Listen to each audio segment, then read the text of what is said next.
अब एक क्वेश्चन देखते हैं।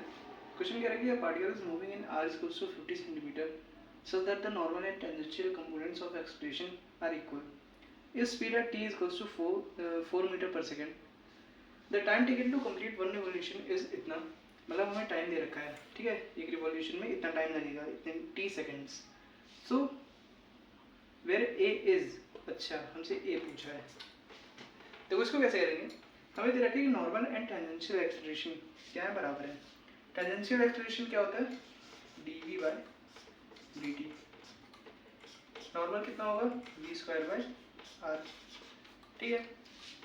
अब क्या होगा, v को इधर ले आओ, dv by v square is equals to dt by r, दोनों को इंटीग्रेट कर दो, ठीक है।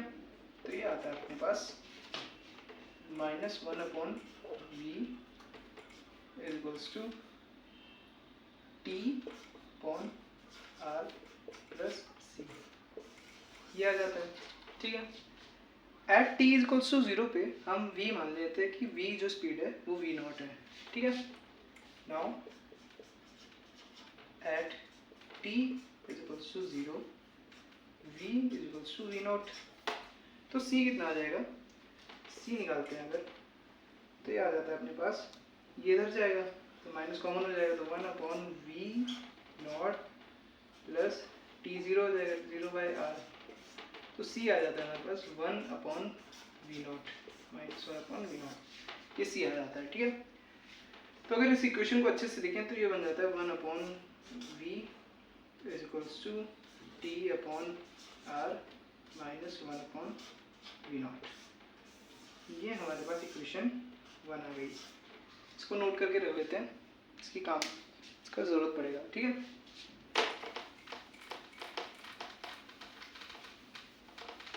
कितना आ जाता है, इधर नोट कर लेते हैं, -1/v is equals to t/r minus 1/v not,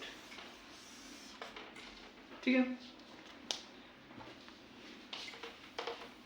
अब क्या करते हैं, देखो हमने ये तो पढ़ा था v is equals to r omega होता है, ठीक है। ओमेगा किसके बराबर हो जाएगा, v by r। Omega actually में होता है किसके बराबर है, d फाई बाय dt, इधर लिख लेंगे equals to v by r। v को फिर से नीचे ले आओ,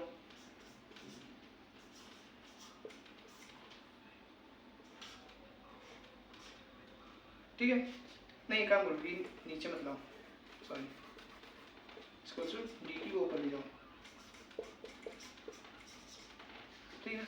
दोनों तरफ इंटीग्रेट कर दो, तो पूरा रिवोल्यूशन कितना होगा, 2 पाई होगा, ठीक है। पूरा रिवोल्यूशन कितना होगा, 2 पाई इज इक्वल्स टू, इसको अगर डिफरेंशिएट करेंगे तो v किस, सॉरी इंटीग्रेट करेंगे तो v किसके बराबर हो जाएगा, देखो ये क्वेश्चन था ना, यहाँ से v निकाल लेते हैं। v कितना आएगा, v आएगा अपने पास, मल्टीप्लाई करेंगे तो -1/v t v not minus r/v not r, ठीक है। इसको ऊपर ले जाएंगे तो और माइनस इधर ले जाएंगे तो v आता है अपने पास v not r upon t v, अच्छा हाँ सॉरी माइनस हो जाएगा, तो आ जाता है अपने पास r minus t v not, ये हमारे पास v आ जाता है, ठीक है। अब इस v की वैल्यू को यहाँ उठा के रख दो, तो ये आ जाता है अपने पास इंटीग्रेशन ऑफ क्या, v नॉट r अपॉन, ये r इधर है तो r बाहर जाएगा r minus t v not, ठीक है।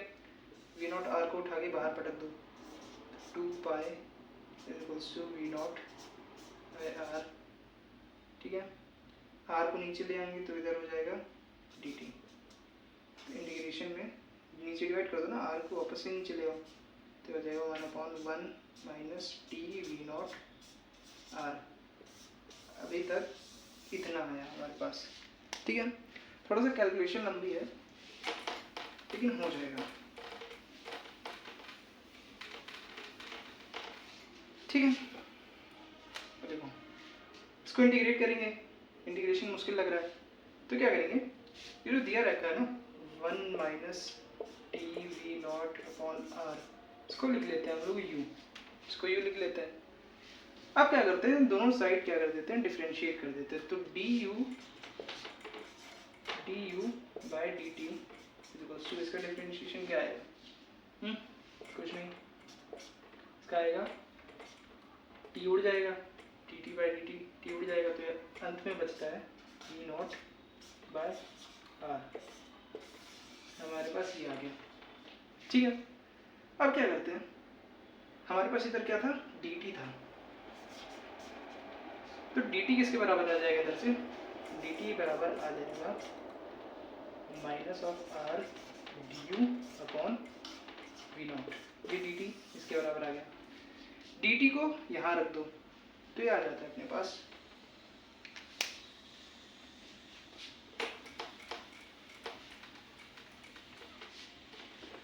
हमारे पास आ जाता है 2 पाई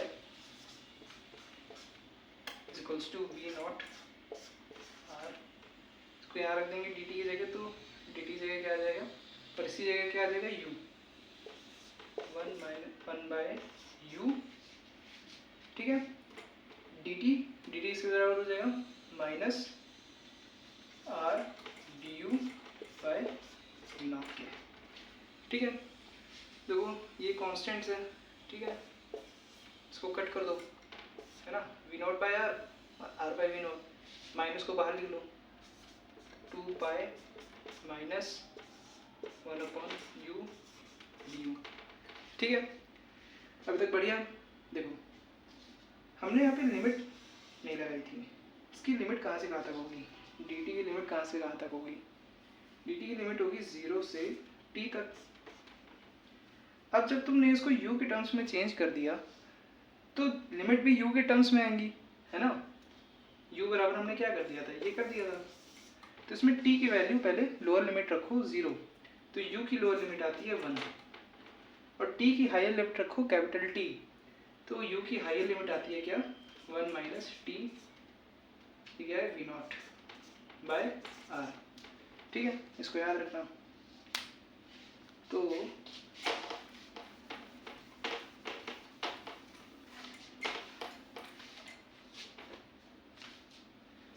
इसकी लिमिट कहाँ तक है, 1, और हाईएस्ट लिमिट कितनी है, 1 minus T V not by R, ठीक है। अब इसका इंटीग्रेशन क्या होगा 1 बाई यू का, ln u, ठीक है, 2 pi is equals to ln of u 1 से लेकर 1 minus T V not by R, बस वैल्यू रख दो, तो 2 pi is equals to value रख देंगे तो आएगा ln of 1 minus T V not by R minus ln of 1, ठीक है। हाँ माइनस कहाँ भूल गए, माइनस है ना, माइनस भी तो लगाओ, ठीक है। तो ये अंत में आगे बचता है 2 pi is equals to minus of ln of 1 minus T V not by R, ठीक है। ये हमारे पास इक्वेशन आ गई, ओके। ln को अगर हटाएंगे तो यहाँ e की पावर 2 पाई आ जाएगा, है ना, e की पावर क्या आ जाएगा 2 पाई। अब देखो ये इक्वेशन आ गई, ठीक है, माइनस को इधर ले आओ तो minus 2 pi is equals to ln 1 minus T V not by R, ठीक है। अब क्या करो, ln को हटा दो तो इधर e की पावर माइनस 2 पाई कर दो, 1 minus T V not by R, t हमें दे रखा है तो t के टर्म्स में अगर लिखें तो ये आ जाएगा अपने पास कुछ e minus 2 pi equals to R minus T V not, इधर क्या करो r से मल्टीप्लाई कर दो, ठीक है। t के टर्म्स में लिखना था R e minus 2 pi minus R equals to minus T V naught, ठीक है, r माइनस आर ई की पावर माइनस 2 पाई, माइनस इधर आ जाएगा अपॉन में वी नॉट, तो ये अंतिम में आ जाता है, क्या आ जाता है, r अपॉन नॉट 1 माइनस ई की पावर माइनस 2 पर। ठीक है, ये आ जाता है 1/a। इसका मतलब इसको अगर अच्छे से लिखें सही तरीके से तो 1/e/r0।